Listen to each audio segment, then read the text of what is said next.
is Chair Thiessen, who is not available today, myself, Gladys Blackmore, Councillor Berg, and Mayor Clayton. And I would ask for a motion to adopt the agenda. Councillor Berg. Yeah, I'd like to move committee adopt the agenda as presented. And I'll call a question. And that motion does carry. Moving on to service area updates, I will look at Chief Glavin. Thank you, Chair Blackmore. Starting with engineering services, we have posted tenders for storm pipe and outfall rehabilitation, our traffic signals rehabilitation program, as well as our road rehabilitation program phase 4.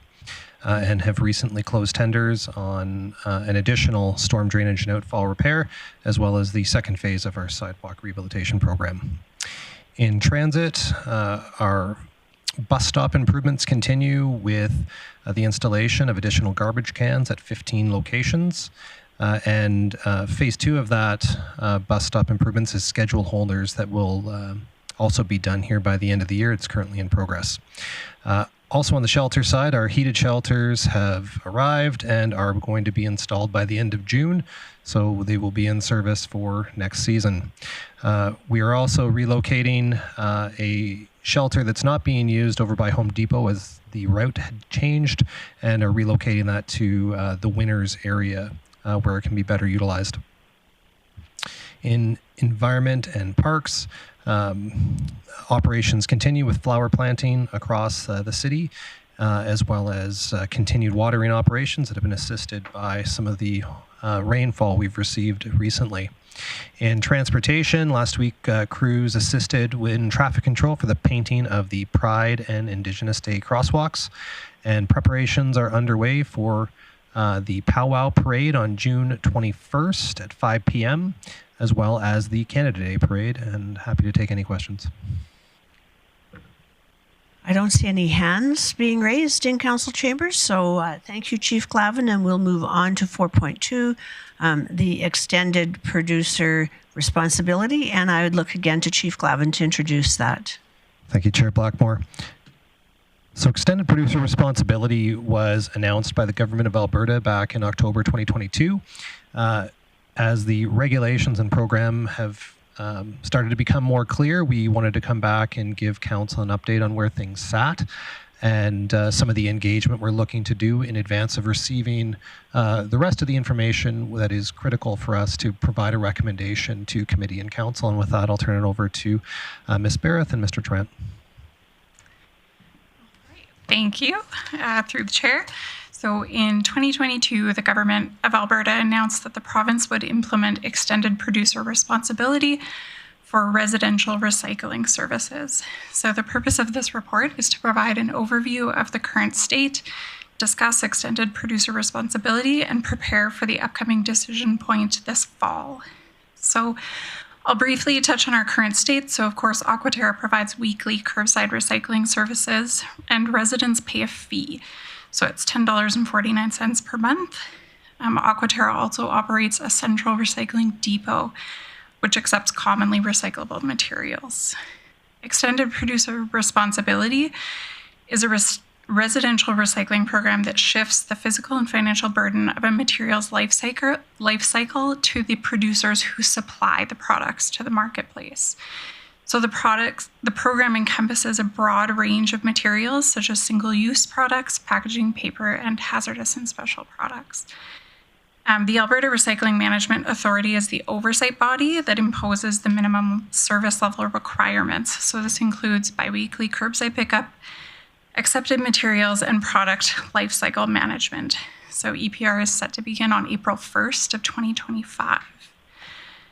The report outlines at a high level the city's range of options related to implementing EPR. So two key decision factors are currently unknown. These would include the service contract details with the producer responsibility organizations, which we are expecting to receive this week, and financial offers, which are expected in September. So for our proposed timeline, this month, we plan on launching a public education campaign to begin informing residents on the current state of residential recycling and extended producer responsibility. in mid-September, we will launch a public engagement survey and have information available at the annual Engage GP event. In October, we plan on returning to committee with a recommendation that would include detailed information on model options, financial implications, and public engagement results. The recommendation today is that committee accept the report for information, and with that, we're happy to answer any questions. Thank you very much, Ms. Barrett. I will look for Councillor Berg. Yeah, thanks, Chair Blackmore. Hearing your report is terrific. I had so many questions around, are we standing alone on this?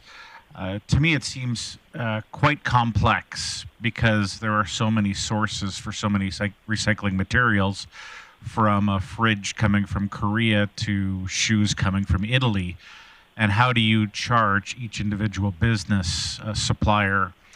So I'm glad that the province is taking the reins on this. And I guess all of my questions will come in October when we finally have some real information on how this might be implemented. So thanks for bringing it forward.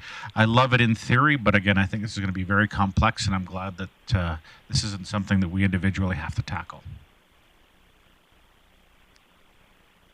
I am curious myself. You're going to launch an engagement campaign this month. What does that look like? How are you contacting people? How are you disseminating information? Sure, through the chair. So we are planning on educating residents sort of in phases. So it'll occur over the next 4 months.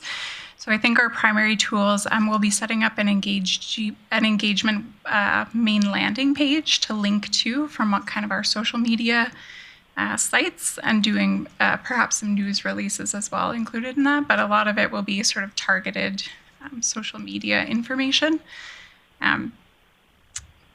And then the engagement survey obviously will use different ways of marketing that prior to launching and then during the survey as well.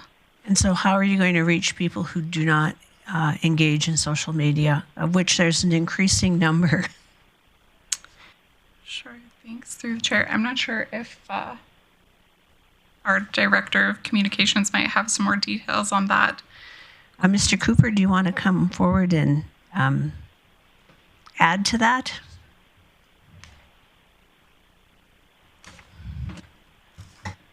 Through the chair. So typically we would engage, as Heather pointed out, the different forms of social media. We'd also have earned media, which is through news releases targeted. If there are specific stakeholders in the community, we would reach out to them directly through letters and any other method that we can pick up on. Okay, thank you. I saw Mayor Clayton's hand up. Thanks, Chair Blackmore. Question, are we not concerned that the engagement is possibly a bit premature? The 3 items that are identified as considerations for making the decision, including financial offers, contamination rates, and final list of accepted materials, seem like relatively big items to me. So I'm just surprised we're going to engage, but we're not going to necessarily include all the information. Sure, through the chair. So our strategy was, we were hoping to have most of that information, including the financial implications, at the beginning of September. But in terms of public engagement, we're trying to identify what is important to people. So do they want to have a higher level of service and pay for it? Or would they prefer to not pay for it and they'd be okay with minimum legislated standards? So we determined that we could ask those questions and sort of find out what matters to the residents prior to sort of having every detail figured out. Mayor Clayton. Thanks.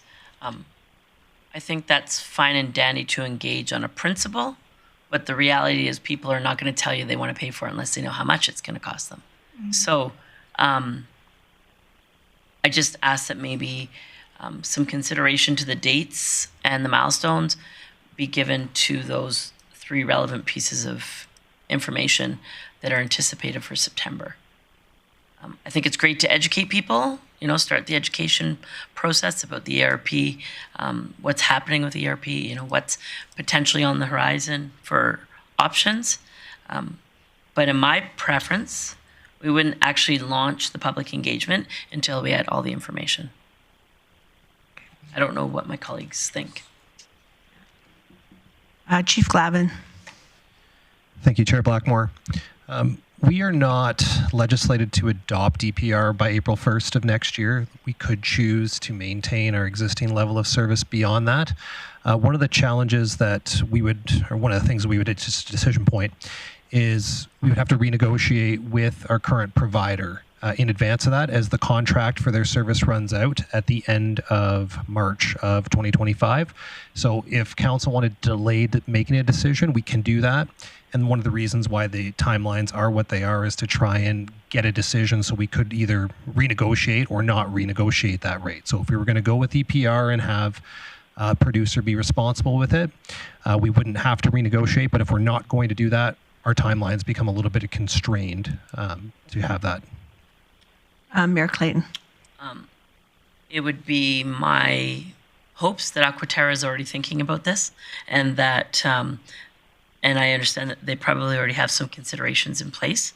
So I'm wondering, in the key dates and milestones, am I missing something, that there's not enough time there? If we agreed as an organization to not launch public engagement until we had all the pertinent information, and potentially even what was potentially on the horizon is staying in status quo, that if it meant that it had to start in October, and it meant that committee didn't see this till November, and the bylaw still went in Q1, in my estimation, could we still not meet an EPR launch date of April if council chose to make changes?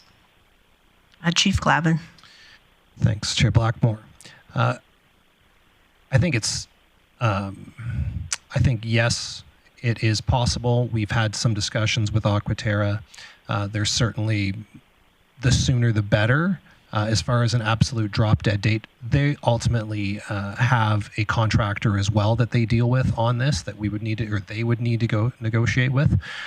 As far as the engagement's concerned, I'd likely defer to Director Cooper as far as what his recommendation would be for sufficient engagement on an item like this. Is there a conflict in engagement in October? Is that your preference in September, or was it just when you looked at a timeline? Through the chair, I think I would distinguish two forms of engagement. One is educational based, Yep, which I so think, we're trying to avoid people saying that's the first I've heard of this. Yep. And then the second is pre-decision based engagement. So you're flagging a forthcoming decision, identifying what the possible options are, and then giving people ample time to be a part of that review process. Yeah, so if I may, I think that engagement or information, education can start. I think that council won't make a decision without all the pertinent information. So I don't think it's realistic for us as a community to provide their input if they don't have all pertinent information. I also think, and I'm curious if there's been any consideration, and maybe Mr. Bressie knows work through his work with AB Muni's or Mr. Tarrant, but the entire province is facing this. So if there's an if for some reason we were delayed by a couple of weeks, I'm sure that a letter to the appropriate ministry is something that's possible for consideration and delay, rather than extending status quo till council got to a decision. However, we aren't the only municipality dealing with this, so I would assume that we can figure it out. So seeing some nods around the table, happy to accept this for information. However, don't know, I'll ask the CEO if you'd like a motion. It seems to me committee is interested in asking that the engagement survey not be launched until all the pertinent information is available. So I don't know if you need a motion for that, or happy to have a discussion. I don't think we need a motion for that. Really, today was to bring forward the information that we had to date, and just looking forward a bit that there would be some more points. So no, we'll reflect the discussion from today and in the future plans, and there will be more, as indicated. There's going to be more check-ins with council on this as more information comes forward. So no motion required. Thank you. Councillor Berg. Yeah, thank you, Chair Blackmore. Similar to Mayor Clayton, I think there's just too many unknowns at this point, and my fear is that we cause confusion rather than information. And so, yeah, I would be in no hurry to to do some public engagement until we have some more detail and we're properly informed as we inform the public. So I guess at this point, I just want reassurance that this isn't going to be costing us any money to promote this. If it's news releases and social media that's free, I'm okay with that. But at this point, I think it's too early to invest in any type of money because it's just too broad. Through the chair, that is correct. The tactics I outlined do not bear a cost in terms of paid advertising. Great. Thank you so much. I do have a question for Chief Glavin. You said that we are not obligated to launch this in April of 2025. Do we know an absolute date that we need to launch by? Thank you, Chair Blackmore. There was a process to opt into the program that we chose to do just to preserve our opportunity to do that. As far as if we ever have to opt in, I don't believe we have to. I think we can continue to, residents could continue to pay for the service indefinitely. However, if we wanted the producer responsible organizations to pay for it, there are minimum service levels that they provide, and Ms. Barrett can likely expand on that. Yes, through the chair. So there is a second intake. So the first launch is April 1st, 2025, and the second round would be October 1st of 2026. So it would buy you about a year to work through all of your contracts and get that all in place. My preference would be to let this roll out ahead of taking any action. Mayor Clayton and then Councillor O'Connor. Yeah, and just to your comments, Chair Blackmore, that is absolutely a possibility, and there will be municipalities that choose to do that. I think that when it comes to decision point, that's where that debate and discussion can be had. I still think it's our obligation to educate public on this, as there's many options in the process. Councillor O'Connor. Yes, attending the CARE conference in February, I have all the slides which I'll be happy to share with administration that was presented from our ARMA to us, and so there is a few gaps in there, but the dates I think can be extended, as you say. So I will provide that to administration. Councillor Bressy. Just the one caution I'll give about delay, especially if it's a significant delay, is this is a new process, which means new value chains are being created. And they're going to need value chains up in this corner of the province, and being in early on the creation of those, being a major customer, a major place of support, might have economic opportunity for the region that might not exist if we're allowing those things to get solidified before we jump in. So as the big player in this region, there might be some economic reasons that we don't want to wait and let things be established long before we get in. So just a thought I want to share. And I would rely on our administration to make those recommendations as the landscape unfolds, I guess. So do we have any other questions or concerns? Do we need a motion to accept this for information? I think we do. So moved. Mayor Clayton moves that we receive this for information, and I will call a question. That does carry. And the next item on the agenda is the outstanding items list. I'd look to Chief Glavin. Thank you, Chair Blackmore. Item 1314, we continue to have discussions with the Bear Creek Folk Festival, and that is going to extend into Q3, hopefully early Q3 to bring that back. And item 1230, Design and Construction Standards Review, that is going to be delayed until the first meeting in July. So it'll be just outside the current cycle, so early Q3. Thank you for that. I would ask for a motion to accept this as amended. Councillor Berg. Yeah, thanks, Chair Blackmore. I'd like to move committee receive the June 11th outstanding items list as amended for information. Thank you. I'll call a question.